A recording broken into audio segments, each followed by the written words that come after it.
Olá, pessoal! Nessa primeira aula, vamos retomar os conceitos de espaço natural, espaço geográfico e paisagem.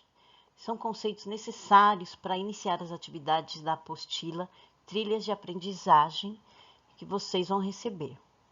Nós já havíamos começado esse estudo em sala de aula, então vamos revisar as partes que já vimos e dar sequência ao tema. Vocês devem se lembrar que discutimos em sala que a geografia estuda o espaço de vivência do homem, que é o planeta Terra, e que esse espaço é dividido até chegar à porção menor, que é esse pedacinho de chão em que você está agora. Este quadrinho ilustra com humor essa ideia. Bonitinho, né, gente? Eu tirei de uma postagem da aluna Letícia, do 6º ano A. E nesse espaço que nós, seres humanos, habitamos, o nosso planeta Terra, há espaços que só tem natureza, e aí o chamamos de espaço natural. E há espaços que foram produzidos pelo homem, e aí o chamamos espaço geográfico. Atualmente há pouquíssimos espaços considerados naturais. Isso porque o ser humano já interferiu em boa parte da superfície da Terra. Aqui temos o exemplo da Antártida, que apesar de ter instaladas bases científicas, ainda pode ser considerado espaço natural. O espaço geográfico, que é produzido pelo ser humano, é construído através da interação entre as várias sociedades humanas e também da interação do homem com a natureza. Isso porque o ser humano domina a natureza para transformá-la e produzir esse espaço geográfico, ou seja, tudo que hoje é espaço geográfico, um dia já foi só natureza. Para transformar a natureza, muitas vezes o homem causa danos ao ambiente, como poluição, desmatamento, etc. E nas interações entre as sociedades, às vezes um povo subjuga outro. Foi o que aconteceu, por exemplo, quando os europeus chegaram ao continente americano, lá no século XVI, e subjugaram os povos indígenas que viviam aqui naquela época. Muitos desses povos desapareceram e os que sobreviveram tiveram que assimilar a cultura europeia. Poucos conseguiram manter seu modo de vida intacto e ainda hoje sofrem ameaças. Então, a produção do espaço geográfico passa por muitas questões que vocês vão compreender melhor à medida que forem avançando nos estudos de geografia. Nós começamos a estudar também o conceito de paisagem e discutimos bastante esse tema em sala de aula. Esse lindo aqui da foto que vocês veem é o geógrafo Milton Santos. Se eu tivesse que escolher um super-herói, seria ele. Ele já faleceu, infelizmente. É considerado um dos maiores geógrafos do mundo. Ele está aí porque vamos usar o conceito de paisagem elaborado por ele. Paisagem é tudo aquilo que vemos, que nossa visão alcança, não apenas formada de volumes, mas também de cores, movimentos, odores, sons, etc. Então, para a geografia, a paisagem não é só um lugar bonito. Tudo que percebemos com os nossos sentidos é paisagem. Não importa se é uma praia paradisíaca ou um esgoto a céu aberto. Quando discutimos em sala de aula, vocês logo falaram de uma praia. E aí concluíram que nós não somente vemos a praia, mas ouvimos, sentimos o cheiro, o gosto do mar, sentimos na pele a água e a areia. E assim é com toda a paisagem, a percebemos com todos os sentidos de que dispomos. Digo de que dispomos porque há pessoas com deficiência visual ou auditiva, mas nem por isso deixam de perceber a paisagem com os outros sentidos. Aqui nessa imagem vemos uma paisagem que não é bela, mas também usamos os sentidos para percebê-la. O barulho do trânsito, os cheiros da poluição, o contato com o chão da calçada ou do asfalto, a visão da confusão do tráfego, porque a paisagem não é necessariamente bonita, é tudo que percebemos no espaço.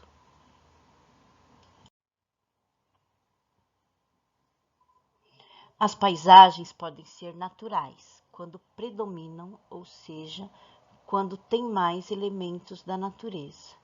Às vezes vemos uma paisagem que tem rios, montanhas e tem só uma ponte. A ponte é construção humana, mas a maior parte dos elementos é natural. Então dizemos que é uma paisagem natural. Aqui na imagem temos o complexo do Baú, que fica aqui na Serra da Mantiqueira, no estado de São Paulo. Na paisagem cultural predominam, ou seja, tem mais elementos criados pelo ser humano. Então, às vezes tem alguma árvore na rua, mas tem mais prédios e casas. Então, é uma paisagem cultural. Essa paisagem aqui é da cidade de São Paulo.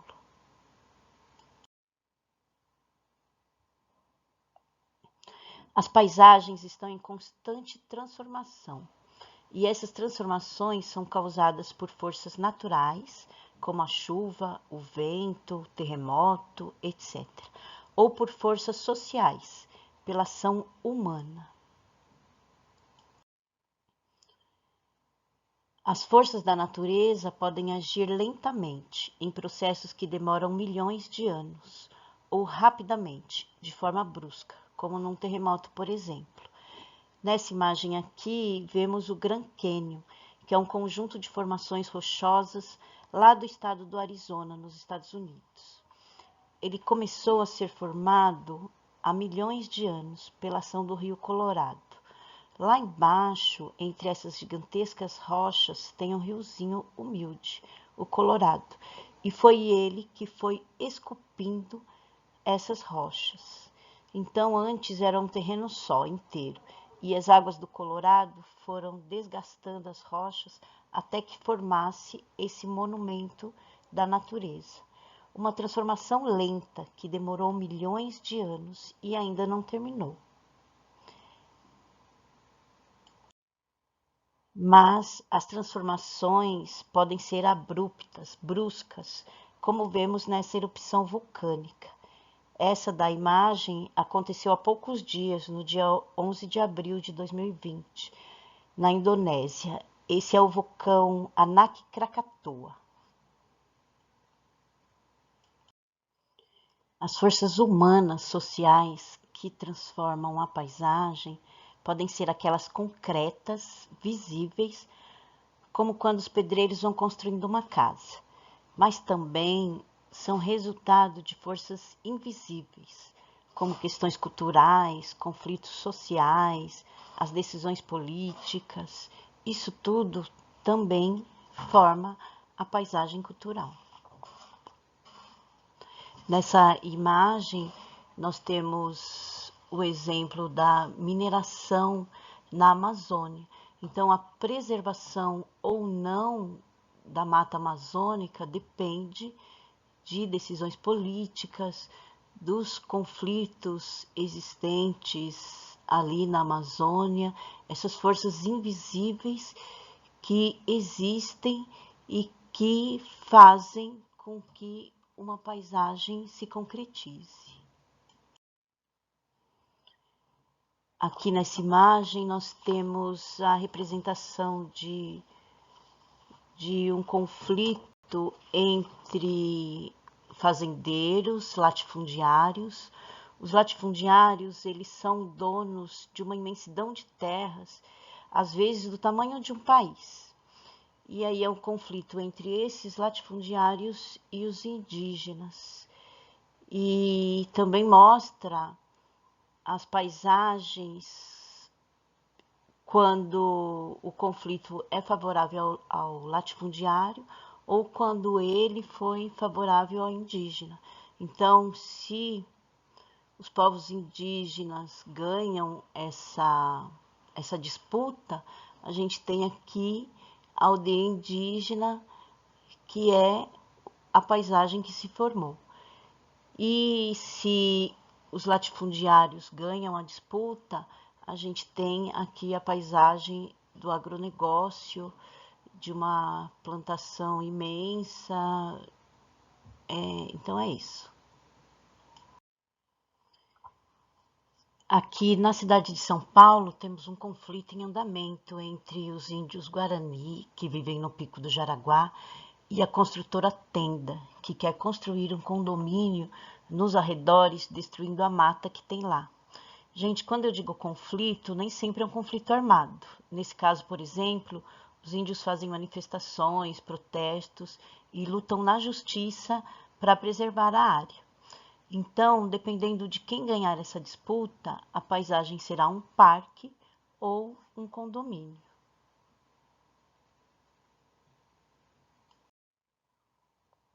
A paisagem pode revelar também as desigualdades sociais, a divisão entre ricos e pobres.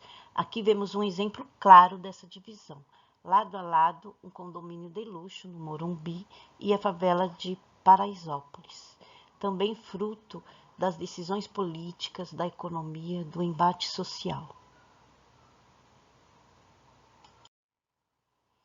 Muitas vezes a paisagem cultural não muda completamente. Alguns elementos são preservados para contar a história daquele local. São as chamadas permanências.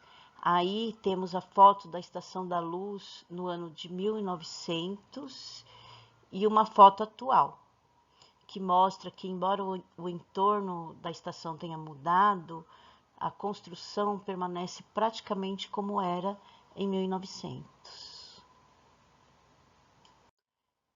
Nessa imagem nós temos a rua Líbero Badaró, no centro de São Paulo, em dois momentos da história, um em 1947 e em 2013, e podemos perceber que alguns elementos da paisagem foram preservados.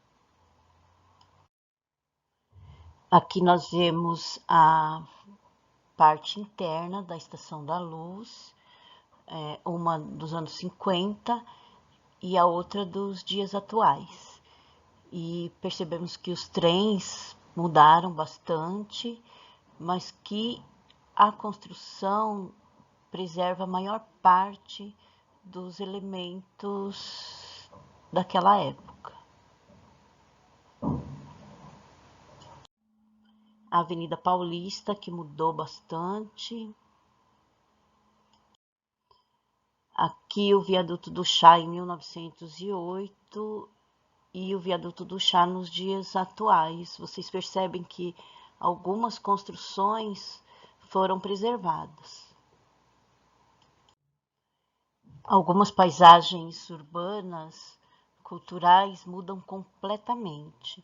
Então, aqui temos o exemplo da Avenida Brigadeiro Luiz Antônio, temos uma imagem dela em 1902 e uma imagem atual. Percebemos que ela mudou completamente, não há nenhum elemento que foi preservado.